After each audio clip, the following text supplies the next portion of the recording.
우리가 누군가로부터 환영을 받는 것, 환대를 받는다는 건 참 행복한 일이에요. 나이가 들어서 은퇴를 하고도 자녀들과 주변의 성도들에게 내가 환영을 받는 것, 환대를 받는다는 것은 정말 행복한 일입니다. 그리고 우리가 그렇게 누군가로부터 환대를 받고 환영을 받는다는 것은 이게 왜 기쁜 일이냐 하면 그 사람들의 마음의 방에 나의 자리가 있다는 것을 의미하기 때문인 거예요. 교회가 누군가를 환대하고 환영한다는 것은 교회 안에 그 사람들의 자리가, 그 사람의 방이 있다는 것을 의미하기 때문인 것입니다. 환영의 문화가 교회에 없다는 것은 성도들의 마음의 방에 타인을 위한 자리가 없다는 것을 의미하기도 합니다. 환대의 문화가 교회에 없다는 것도 교회에 타인을 위한 방이, 자리가 없다는 것을 의미합니다. 이렇게 생각하시면 될 것 같습니다. 자신의 집에 물건으로 가득 차서 아무것도 다른 짐들을 들을 수 없는 상황을 생각하면 됩니다. 성도들의 마음의 상태가 자신의 문제로 가득 차면 누군가에게 자기의 마음의 자리를 내어줄 수 없게 됩니다. 내 마음의 자리를 내어줄 수 없게 되면 그 사람들을 환영하거나 환대하는 일이 어렵게 됩니다. 또한 자기의 어려움으로 가득 차서 다른 사람들을 위한 공간이 자신의 내면에 전혀 없는 것을 의미하기도 합니다. 어쩌면 이것이 여러분과 저의 또 교회의 가장 큰 문제일 수도 있습니다. 누군가를 위한 마음의 자리가 없다니까. 가끔 TV 프로그램 중에 집에 물건을 가득 쌓아 놓아서 발 디딜 틈도 없이 살아가는 분들의 사연이 소개될 때가 있습니다. 이렇게 집에 물건들을 쌓아 놓는 것, 이것도 질병이에요. 이것을 저장강박 장애라고 합니다.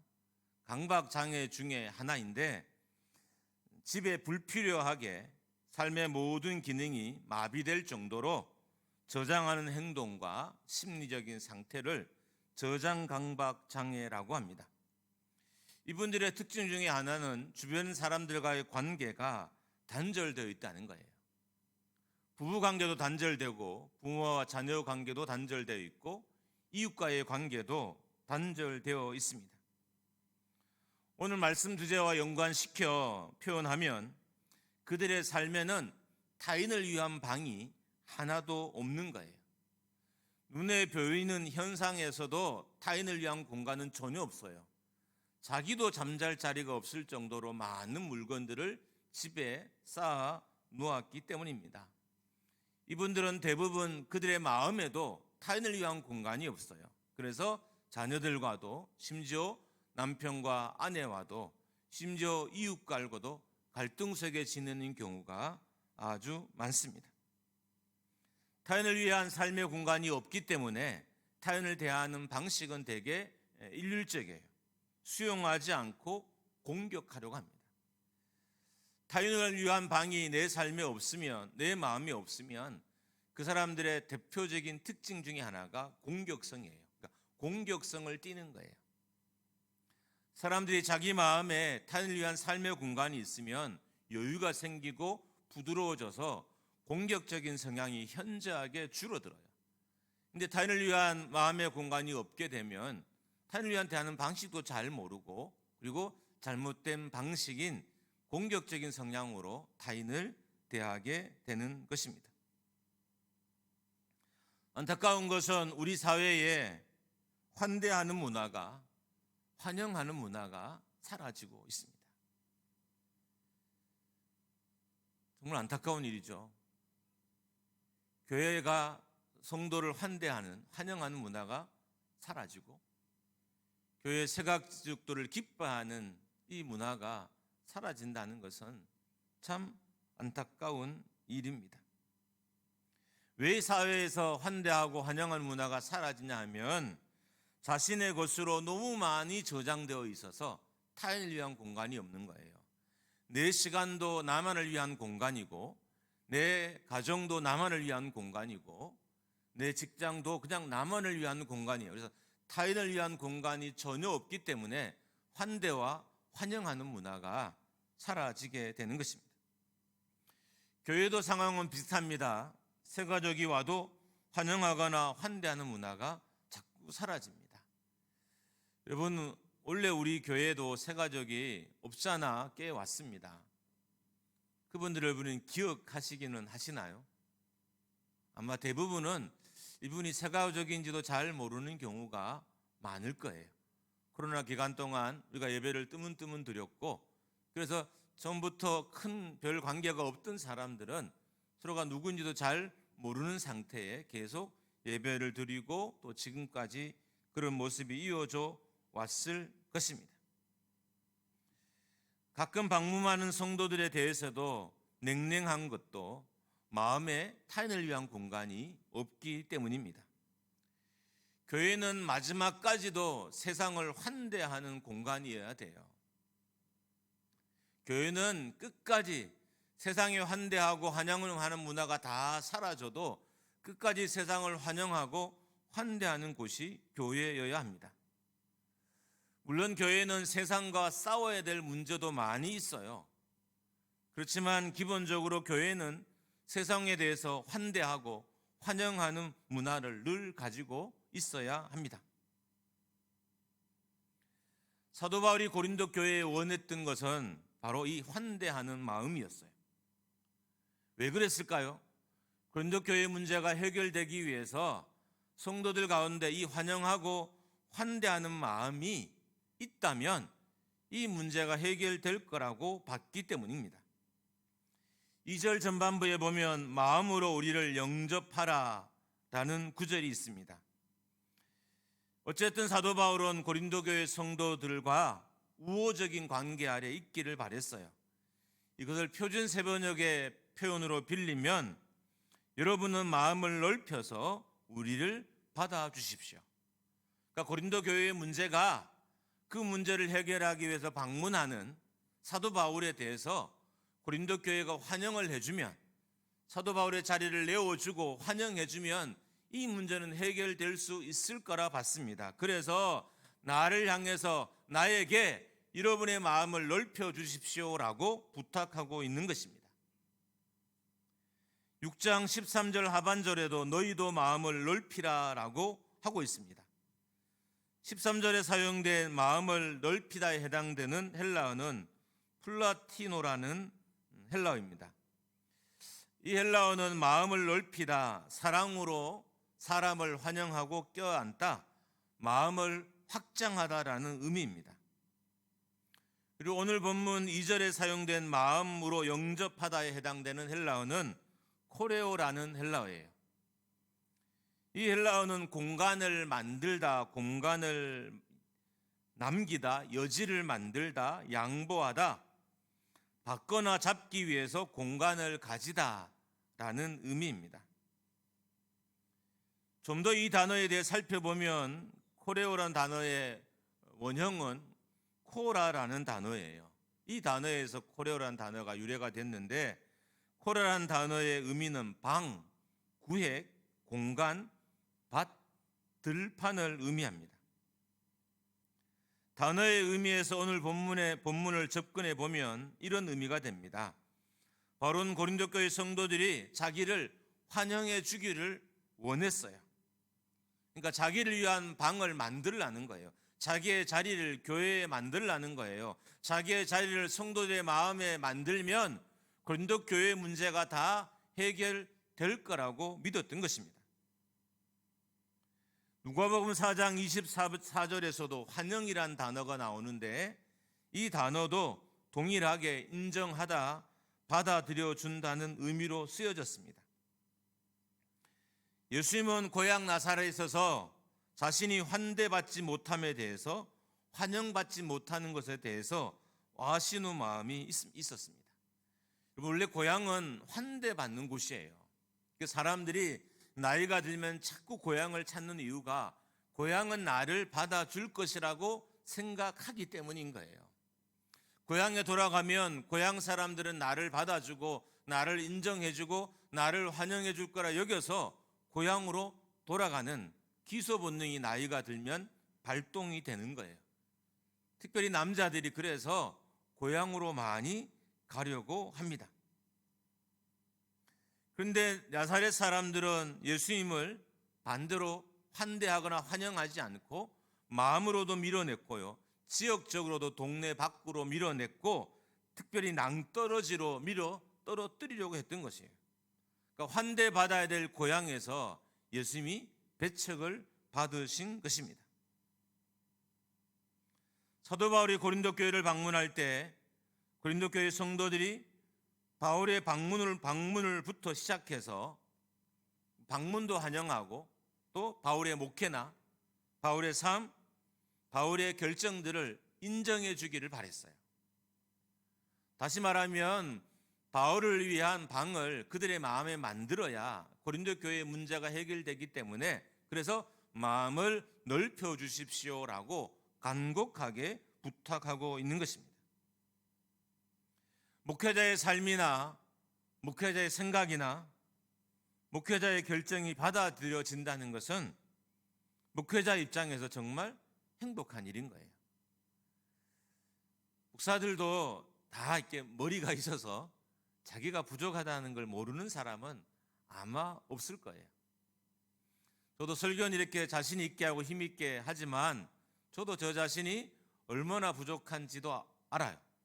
때로 내 결정들이나 생각의 한계가 얼마나 정말 부족한 것인지도 알고 내가 가진 영적인 것들에 대한 노력도 얼마나 부족한 건지 알아요. 그렇지만 그런 나를 교회가 받아주고 환영해 준다는 것은 상상할 수 없는 목회적인 기쁨인 거예요. 그리고 그럴 때 교회는 정말 교회다워지는 것입니다. 사도 바울은 자기가 고린도 교회에 의해서 받아들여지기를 기대하고 있었던 것입니다. 그래야 고린도 교회를 방문한 목적을 달성할 수 있었기 때문인 것입니다. 사람들은 가정에서도 받아들여질 때 행복하게 여깁니다. 아버지 어머니로부터 형제 자매로부터 내가 받아들여질 때 사람들은 그 가정에서 자기를 행복한 존재로 여기게 되는 거예요. 교회도 마찬가지입니다. 내가 받아들여질 때 행복한 거예요. 내가 교회를 출석하고 내가 교회를 섬길 때 나를 교회와 나를 목회자가 나를 교회에 섬기는 이들이 인정해주고 받아들여질 때 사람들은 행복해하고 즐거워하고 재미있어 하는 것입니다. 받아들여지지 않는 것에 대해서 왜 사람들이 이렇게 심각하냐 하면 존재를 거부하는 의미이기 때문인 거예요. 내가 누군가를 받아들이지 않는다는 것은 그 사람의 존재를 거부하는 것과도 같아요. 내가 성도를 받아들이지 않는 건 그 사람의 존재를 거부하는 것이고 내가 목회자를 받아들이지 않는 건 목회자의 존재를 거부한, 사람이 존재를 부인당하면 정말 절망적인 거예요. 사람에게 있어서 존재를 거부당하는 것보다 더 괴로운 것과 더 고통스러운 것은 없습니다. 사람은 인정받을 때 행복하게 되고 사역도 훨씬 더 잘하게 됩니다. 바울은 고린도 교회가 자신을 받아들이는 교회, 자신을 인정하는 교회가 되길 바랬어요. 그래서 너희의 마음을 넓히십시오라고 간절히 부탁했습니다.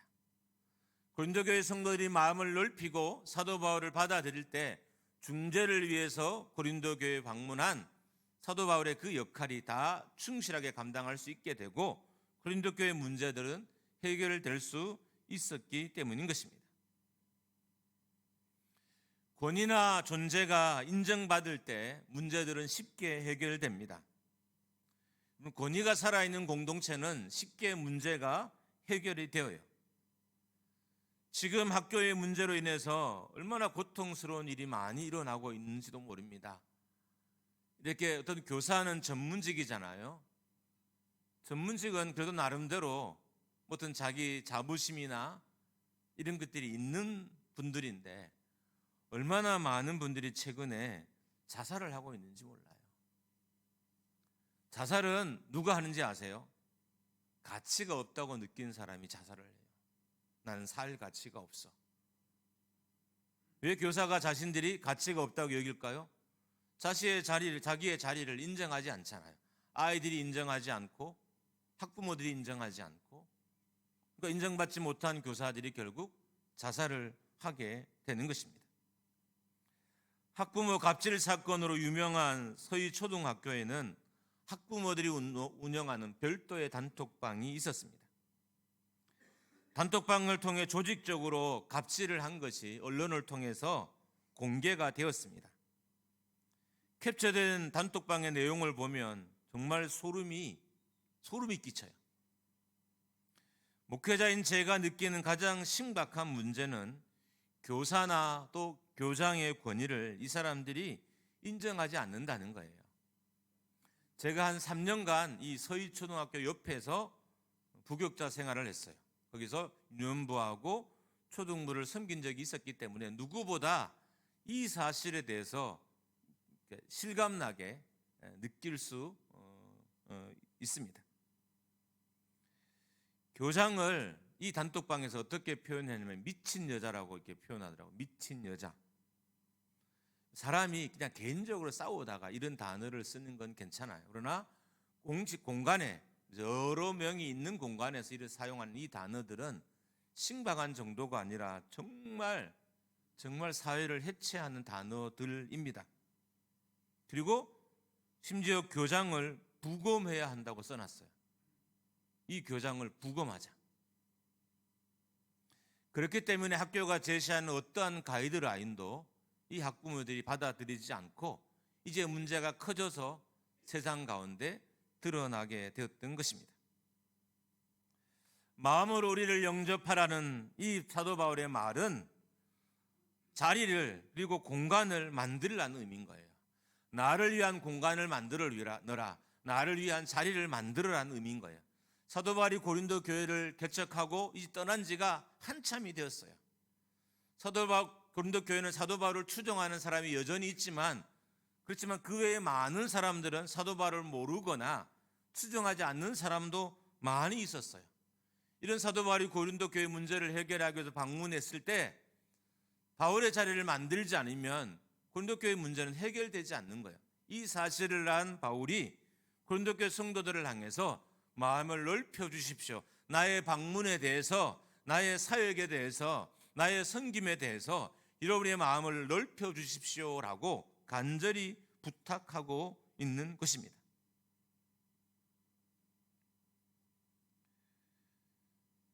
사도 바울은 자신의 권면이 왠지 잘 통하지 않을 것 같은 느낌을 어느 정도 얻었던 것 같아요. 왜냐하면 이미 고린도 교회는 4개의 분파로 나눠져서 치열하게 다투고 싸우고 있었기 때문인 거예요. 그러니까 자기가 끼어들 자리가 없다는 걸 느꼈을 것 같아요. 그래서 간곡히 부탁하는 거예요. 제발 나의 방문에 대해서도 마음을 열어주시고, 나의 여러분을 향한 섬김에 대해서도 또 가르침에 대해서도 마음을 열어주십시오라고 간절히 부탁하고 있는 것입니다. 영접한다는 것, 환영한다는 것, 마음을 넓힌다는 것은 마음의 공간과 자리를 만든다는 의미예요. 여러분, 자리는 만들어야 앉을 수 있잖아요. 여러분이 앉아있는 그 자리는 만들어져 있어야 여러분이 앉을 수 있는 거예요. 이 자리를 다 치우면 여러분이 교회를 와도 자리에 앉을 수는 없어요. 서 있어야 되는 거예요. 결국 자리가 있어야 사람이 앉게 되는 것입니다. 환영을 한다는 것은 고린도 교회 성도들의 마음에 바울의 공간을 만들라는 의미입니다. 마음에도 바울의 자리를 만들고 교회에도 바울의 자리를 만들라는 거예요. 이전에 사도 바울이 고린도 교회에 있을 때는 바울의 자리가 견고했어요. 고린도 교회의 많은 사역을 바울이 차지할 수 있었어요. 바울의 공간이 넓었기 때문에, 그가 개척을 했고 정말 눈물로 사역했기 때문에 바울의 공간이 많았어. 그때는 권면이든 뭐든 잘 통했는데 이제 바울이 떠나고 난 이후에 교회 안에 많은 사람들이 들어오게 되고 그로 말미암아 많은 갈등들이 일어났어요. 그리고 여러분, 갈등이 생기면 사람의 자리가 없어진다고 말씀드렸잖아요. 이 갈등을 통해서 또 많은 사역들이 오가는 일들을 통해서 바울의 자리가 점점 없어졌던 거예요. 문제는 해결해야죠. 자기의 자리는 없죠. 문제 해결되지 않을 것이 보여서 성도들에게 부탁을 하고 있었던 거예요. 나의 방문이나 나의 세약에 대해서 제발 여러분 마음을 열어주십시오라고 부탁하고 있는 것입니다. 교회에 자신의 자리, 자기의 공간을 만들라고 부탁했던 것입니다. 그렇지 않으면 문제가 해결되지 않을 것이라고 여겼기 때문입니다. 남이 앉을 수 있는 공간이 없으면 교제가 없어요. 어려워요. 내 마음에 타인의 공간이 없잖아요. 그러면 그 사람과 교제가 어려워요. 우리가와의 성도와의 교제가 어려운지 아세요? 그 사람을 향한 내 마음의 방에 그 사람의 자리가 없는 거예요. 그 사람의 말을 들어줄 여유도 없고요. 그 사람의 자리를 내어주지도 않았기 때문에 그 사람의 가치도 그 사람의 존재도 인정하지 않아요. 그래서 교회 안에 교제가 잘 되지 않는 것입니다. 우리의 마음과 삶에 다른 사람을 위한 공간이 없으면 그들이 내 삶과 내 시간 속에 자리 잡을 수 없습니다. 그렇게 되면 교제도 어렵고 교육도 어렵고 비전도 함께하기 어려워요. 훌륭한 교사가 누구예요? 아이들 마음의 자리에 교사의 자리를 만드는 사람이에요. 가르치기 전에 아이들 마음의 자리에 자기 자리를 만들어야 좋은 교사가 되는 거예요. 목회든 성도든 다 동일해요. 우리가 좋은 사역을 하려면, 멋진 삶을 살려면 먼저 내 주변의 사람들의 마음속에 나의 자리를 만들어야 그 사람과의 교제가 아름다워지고 또 함께 활동하는 것이 멋있어지고 또 같이 있어질 수 있게 되는 것입니다. 우리의 마음과 삶에 다른 사람을 위한 공간이 없으면 그들은 내 삶에, 내 시간 속에 자리 잡을 수 없습니다. 그렇게 되면 교제도 어렵고 교육도 어렵고 비전도 함께하기 어렵습니다. 그래서 바울은 고린도 교회 성도들에게 간절히 부탁하는 거예요. 제발 나를 위한 공간을 만들어 주십시오. 말씀을 좀 간추려 보면 먼저 모든 성도들은 마음의 방을 가지고 있습니다. 이 사실을 기억해야 돼요. 내가 마음을 가지고 있기도 하지만 나는 마음의 방을 가지고 있는 거예요. 여러분은 여러분이 갈 방이 있잖아요. 잠잘 방이 있잖아요. 집에 방이 있던 것처럼 여러분의 마음에도 방이 있어요. 이 사실을 먼저 기억해야 됩니다. 여러분과 저의 믿음이 성장하려면 우리의 마음의 방에 성령이 거하시는 공간이 있어야 됩니다. 이 공간이 커져가야 돼요. 내가 성령의 손에 붙잡혀 살아가려면 내 마음의 방에 성령이 거하는 공간이 점점 커져야 내가 성령의 사람이 되고 그게 성령 충만한 사람인 것입니다. 우린 성령 충만을 자꾸 랄랄라 하고 뭔가 막 기적이 일어나는 것에만 집중하잖아요. 실제로 성령 충만은 내 마음의 방에 성령의 자리를 완벽하게 내어드리는 것이 이게 성령 충만인 것입니다. 성령이 거하는 공간이 점점 커지고 성령이 내 마음에 자리 잡는 것, 이게 곧 성령 충만인 겁니다. 또한 믿음이 성장하려면 우리의 마음의 방에 예수 그리스도의 자리가 넓어져야 됩니다. 우리의 마음의 방에 예수 그리스도의 자리가 점점 넓어지면 결국 나는 예수 그리스도로 살게 되는 거예요. 내 마음의 방에 나로 가득 차 있으면 결국 내가 살게 되는 것이고 내 마음의 방에 그리스도가 가득하면 내가 그리스도로 살게 되는 거예요. 우리가 세상을 살 때 왜 교회를 섬길 때 내가 섬기고 내가 살아가는지 아십니까? 내 마음의 방에 그리스도의 자리가 없기 때문인 거예요. 내 마음의 방에 그리스도의 자리가 많으면, 그리스도의 자리가 넓으면 나는 세상을 살아도 나로 사는 것이 아니라 그리스도로 살게 되는 것입니다. 또한 믿음이 성장하려면 우리의 마음의 방에 하나님의 자리가 넓어져야 됩니다. 우리의 마음의 방에 하나님의 자리가 넓어지면 하나님이 다스리는, 하나님의 통치가 이루어지는 나라가 내 안에서 이루어지게 되는 것입니다. 우리가 왜 하나님의 나라가 우리 공동체 안에 온전히 못 이루어질까요? 내 마음의 방에, 우리 교회에 하나님의 자리가 없기 때문인 것입니다. 있더라도 작게 있기 때문인 거예요. 내 마음의 방에 하나님의 자리가 커지면 하나님의 통치가 온전해지고 완전해지고, 이 하나님의 통치가 온전해진 그것이 곧 하나님이 역사하시는 하나님의 나라가 되는 것입니다. 성령이 거하시는 자리가 적어서 성령 충만해야 될 성도들이 성령을 밀어내면서 살게 되는 거예요. 성령에 거할 자리가 없으니까 성령을 밀어내는 삶을 살게 되고, 예수 그리스도의 자리가 적기 때문에 예수로 살아야 될 사람들이, 성도들이 세상과 살게 되는 것입니다. 하나님의 자리가 적어서 하나님의 통치를 받고 사는 것이 아니라 곧 세상의 지배를 받고 살게 되는 것입니다. 모든 성도들은 자기의 마음의 방이 있다는 사실을 꼭 기억해야 됩니다. 이 마음의 방에 누구를 주인으로 삼느냐에 따라서 우리의 삶이 완전하게 달라지게 됩니다. 이 방을 어떤 것으로 채우냐에 따라서 인생의 주인도 달라지고요, 문제 해결 방식도 달라지고요, 삶의 모습도 달라지게 되는 거예요. 내 마음에 그리스도를 채우면 그리스도로 살게 되고 예수님처럼 문제를 해결하며 살아가요. 내 마음의 방에 성령의 자리를 인정하고 성령께 내 마음의 방을 내어드리면 성령이 이끄시고 인도하신 대로 우리가 살아가게 되는 것입니다. 마음의 방을 다른 사람들에게 내어줘야 좋은 만남을 만들 수 있어요. 우리는 이렇게 생각합니다. 나는 외롭다고 생각해요. 아마 여기 예배하는 성도들 중에 자기가 외롭다고 생각하지 않는 사람은 한 명도 없어요. 모두가 다 외롭다고 생각할 거예요. 그럼 우리가 왜 외로울까요? 내 마음의 방에 타인의 자리가 없는 거예요. 실은 많은 사람들이 늘 내 가까이에서 나에게 말을 걸고 가까이 하려고 분명히 노력했을 거예요. 밥을 같이 먹자고 했을 것이고 친구가 되려고 다가오고 있었을 거예요. 그런데 마음의 방을 그들에게 내어주지 않았던 거죠. 그래서 좋은 만남을 가질 기회를 놓쳤던 것입니다.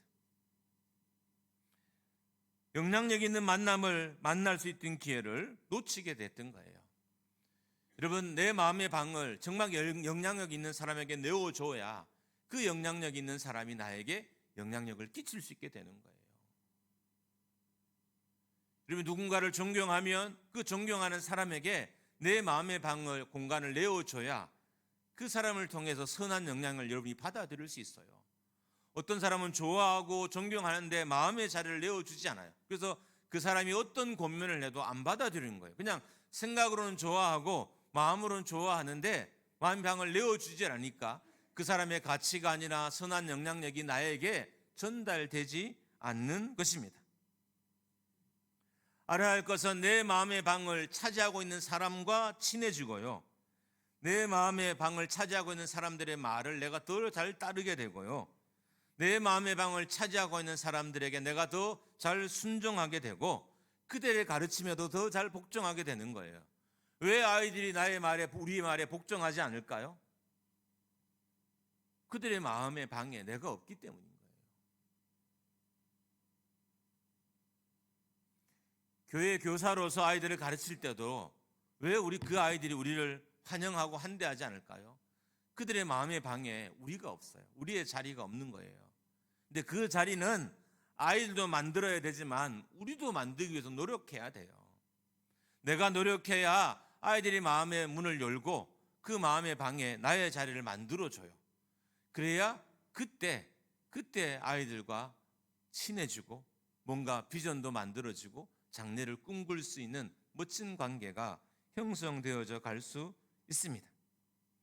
반면에 마음의 방에 자리가 없는 사람들에 대해서는 우리가 차갑게 대하고요, 쉽게 그들과는 다투고 분쟁하게 되고 쉽게 헤어지고 쉽게 결별하게 됩니다.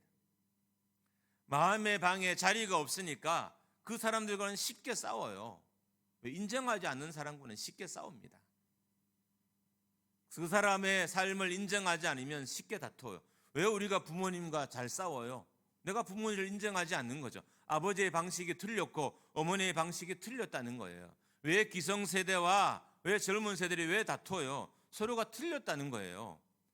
기성세대는 젊은 세대가 틀린 거, 젊은 세대는 기성세대가 틀린 거예요. 틀렸다고 생각하니까 다투는 겁니다. 마음의 방에 서로를 위한 자리가 있으면 사람들은 다투지 않습니다. 마음의 성령의 자리를, 예수 그리스도의 공간을, 하나님의 방을 만들지 않으면 믿음 또한 자랄 수 없습니다. 마음에 사람들의 자리가 있어야 관계가 성숙하듯 내 마음에 하나님의 자리, 성령의 자리, 예수 그리스도의 자리가 있어야 우리의 믿음도 성숙해 가요. 여러분의 마음에 정말 예수님의 자리가 있습니까? 늘 내어드리고 살아갑니까? 그분이 오실 때마다 자리를 내어드리고 예수님 이 자리에 앉으셔서 내 삶의 주인이 되어 주십시오, 이 자리의 주인이 되어 주십시오라고 그분께 나의 자리를 내어드리고 있나요?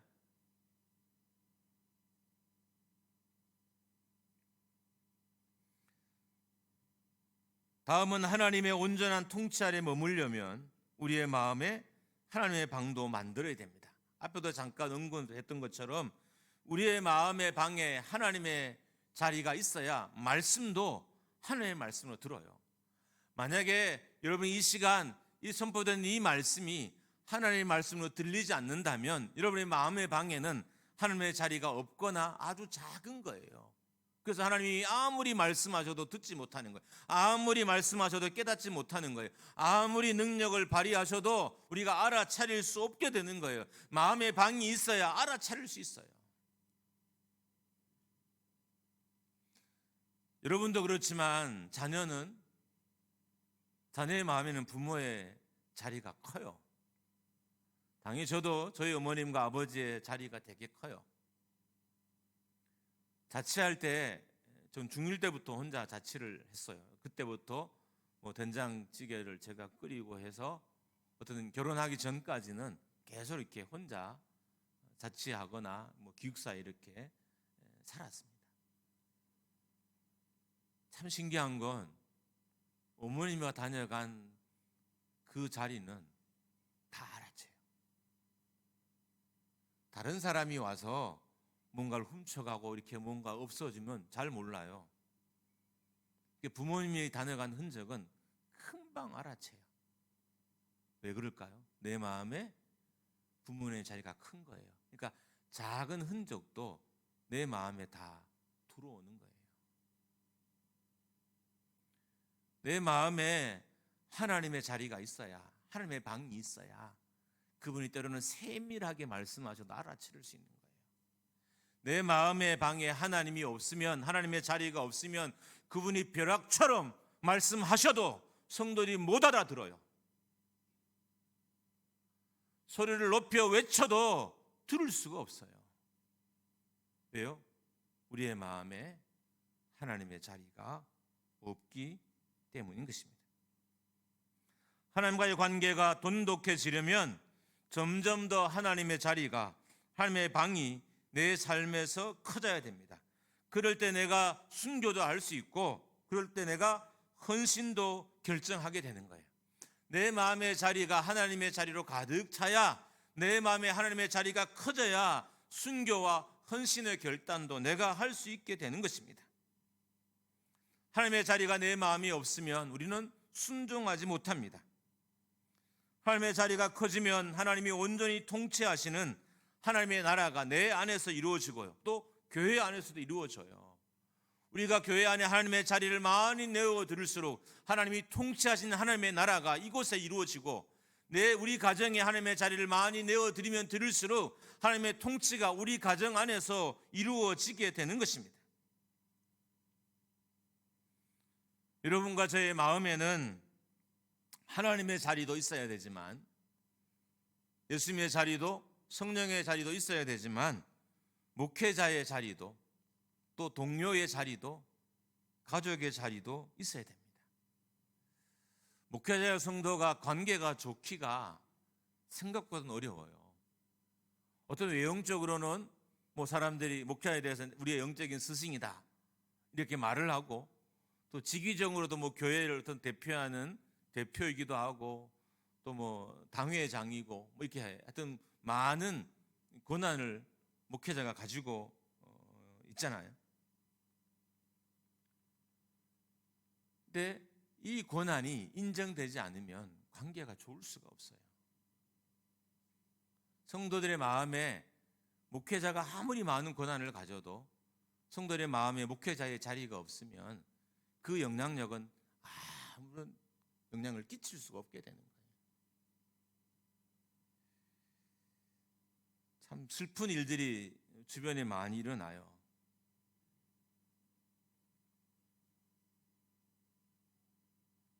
자리가 없는 거예요. 그래서 목회자의 자리가 없어서 목회자가 교회를 떠나기도 하고, 그리고 마지막엔 교회가 목회자를 밀어내기도 하고, 또 성도도 마찬가지죠. 성도들이 교회에 자리가 없어서 스스로 교회를 떠나는 결정을 하기도 하고, 이런 일들이 교회나 우리 주변에 이제는 흔하게 일어납니다. 우리가 사도 바울의 권면을 좀 마음에 새겼으면 좋겠어요. 너희 마음을 넓혀라.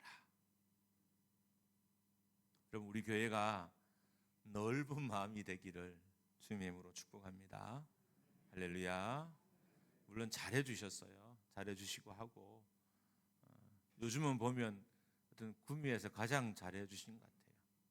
제가 의견을 내고 뭔가 제시를 해도 거의 다 따라 주시기도 하시고, 또 그렇게 여겨 주기도 하시고 하셔서 행복하지만, 오늘 말씀은 좀 더 크게 우리의 마음을 열라는 그런 의미로 우리가 들었으면 좋겠습니다.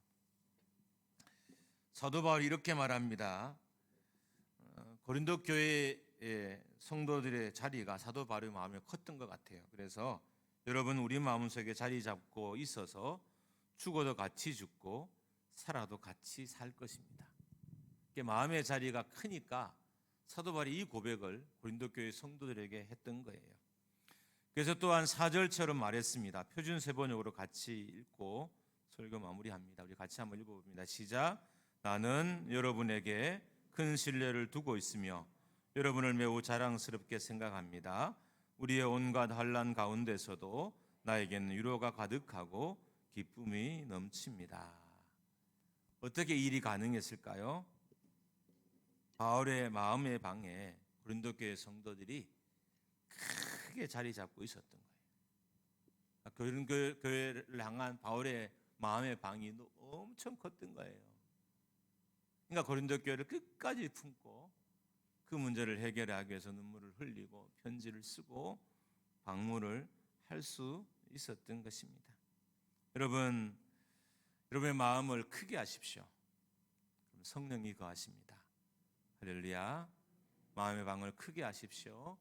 예수님이 거하시게 될 것입니다. 할렐루야. 마음의 방을 크게 하십시오. 하나님이 거하실 것입니다. 그분의 나라가 여러분의 마음속에 삶 가운데 이루어지게 될 것입니다. 마지막으로 여러분의 마음의 방을 크게 하십시오.